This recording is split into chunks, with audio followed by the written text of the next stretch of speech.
How's it going, everyone? Thanks for joining us on Fox 23 News. I'm Nicole Menner. Entering MSU's matchup with Texas A&M, a lot of the attention is on the current quarterback situation in a stagnant Bulldogs offense. But where they lack, the defense picks up for them. Led by Montez Sweat and Jeffrey Simmons, MSU has one of the best defensive lines in the country. And Simmons is humble about the praise he and Sweat receive. I don't feel like it's just me and Sweat, especially in our room. We have a great defensive line, in order for me to make plays, it comes from them other guys, they always making plays. And when they make plays, one of me or Sweat doing our job up front. So that's just the thing, it's just the praise to the whole defensive line, not just us. But we try to. That can be a distraction to the defensive line, to the team, because you can make it get the big heads. You hear, especially guys like Coach Fisher. So we just try to block our distractions out and just focus on the defensive line and our play.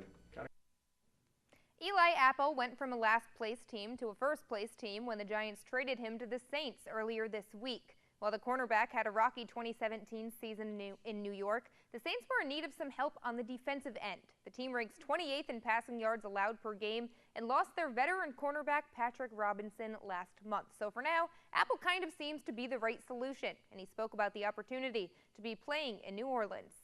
I'm very excited. It's a great organization here, a lot of great players too, so just can't wait to come and contribute. It's a lot of emotions. It's a wild 24 hours, but just happy to be here and can't wait to get to work. Do you kind of feel like a fresh start for you, or did you need a fresh start? I don't want to necessarily say I needed it, but it's great to have one right now. It's the timing works, so I'm just going with it, and I'm just gonna do whatever I can to make this a better ball team. I played with him for 2 years, and I know what he's capable of. I know his skill set, and he's a great player, a big player, and strong. Got good feet. And we're gonna get him right. AZ definitely gonna get him right. Tiger Woods and Phil Mickelson are about 1 month away from their $9 million match at Shadow Creek. And today it was announced that the official pay-per-view price is $19.99, and the event will begin at 3 o'clock Eastern Time the Friday after Thanksgiving. Capital One is the title sponsor of the event, and fans can purchase the match on Turner Sports, Bleacher Report Live, and AT&T's DirecTV and Uverse. And it was also officially announced today that there will not be any tickets sold to the public. It is strictly a TV event. Well, Game 1 of the World Series brought us a flop of what was supposed to be a great pitching duel. Free tacos thanks to Mookie Betts and his stolen base.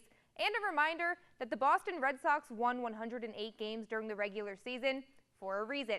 Heading back to LA for Game 3 Friday night, and the Red Sox have the 2-game series lead. So let's head out to Fenway Park, check out how things were done in Game 2. Per usual, the Boston Bats striking first, man on second, and Ian Kinsler rips one down the left field line, and Xander Bogaerts crosses home plate with no problem. And note that there's 2 outs. The Sox, they've scored 36 of their 68 postseason runs with 2 outs. Quite the stat. There, top of the 4th, Dodgers starting to get to David Price a bit. Things tied up at 1, and Yasiel Puig gives LA the lead. A base hit to center. Manny Machado scores.